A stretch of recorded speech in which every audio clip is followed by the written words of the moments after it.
All right, let's dive into one of the most incredible stories you'll ever hear. It's a tale about gods, demons, and a promise that literally stretched across the entire universe.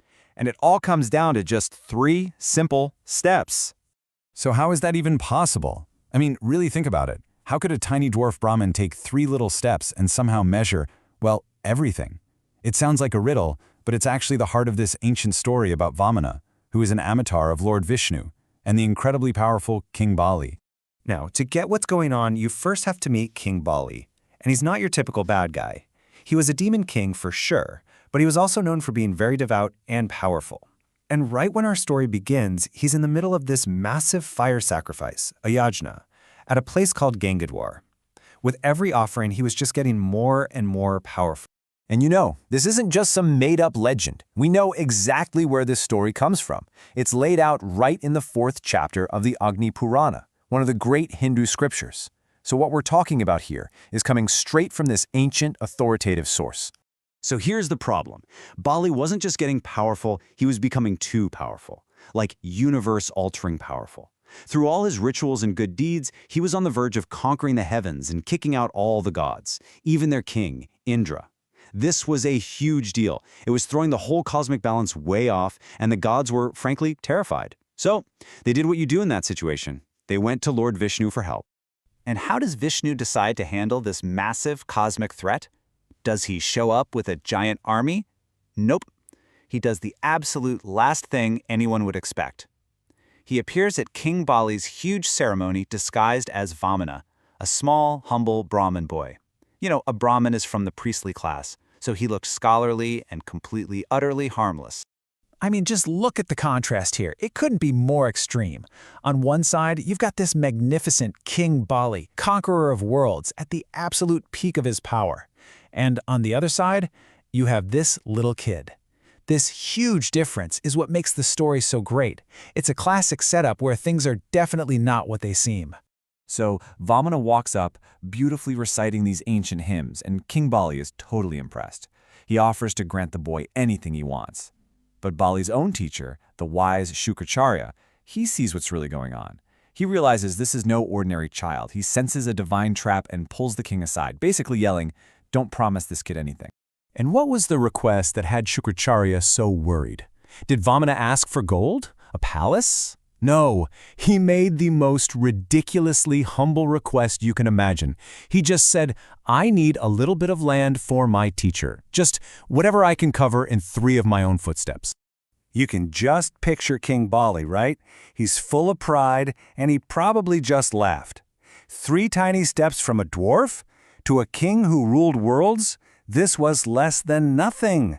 His pride just wouldn't let him back down from such a tiny request, especially after he'd already made the offer. So he totally ignored his teacher's warning. "I will surely give it."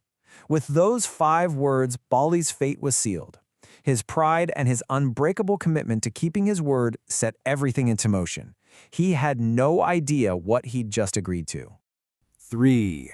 That was it. The number that would decide the fate of the entire cosmos. It seems so small, doesn't it? But as we're about to see, that simple number held the weight of the universe. Okay, so to make the promise official, King Bali starts pouring sacred water into Vamana's hand. This is the Sankalp. It's like a divinely binding contract. And the moment that first drop of water hit Vamana's palm, the trap was sprung. This is it. This is the moment the whole story has been building towards. The moment the small, humble Brahmin boy finally shows who he really is. Vamana started to grow, and then grow some more. He grew bigger than the palace, bigger than the mountains, until he revealed his true cosmic form, the Virat Roop. Right in front of a completely shocked King Bali, this tiny dwarf was now a being of unimaginable size, filling the entire sky. So now it was time to collect on that promise. With his first gigantic step, bam, he covered the entire earth.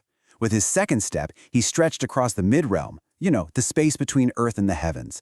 And with his third, he covered all of the heavenly worlds. Just like that, in 3 steps, the entire universe belonged to him. So, the 3 steps are done. The universe has been reclaimed. But the story isn't quite over. What about King Bali? He made a promise for 3 steps, but after 2, the entire cosmos was covered. What happens now? This is where King Bali shows his true character. With no land left to give, he honors his vow by offering the only thing he has left, his own head for Vamana to place that 3rd and final step. And Lord Vishnu, so impressed by Bali's absolute integrity, doesn't crush him.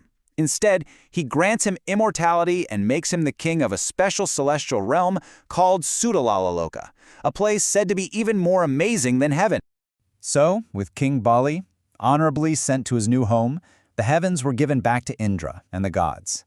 The cosmic threat was handled, not with a big war, but with a divine lesson about humility and just how sacred a promise really is.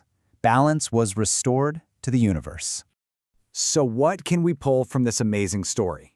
Well, a few big things for sure. First, a promise is a promise, and it has to be honored.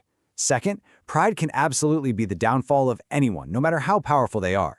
It also teaches us that the divine can show up in the most unexpected ways. But maybe the biggest lesson is that true integrity, even when you lose, is always rewarded in the end. And that kind of leaves us with one final question to think about.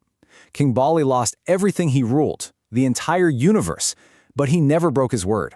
So what's more powerful, holding on to your kingdom or holding on to your promise?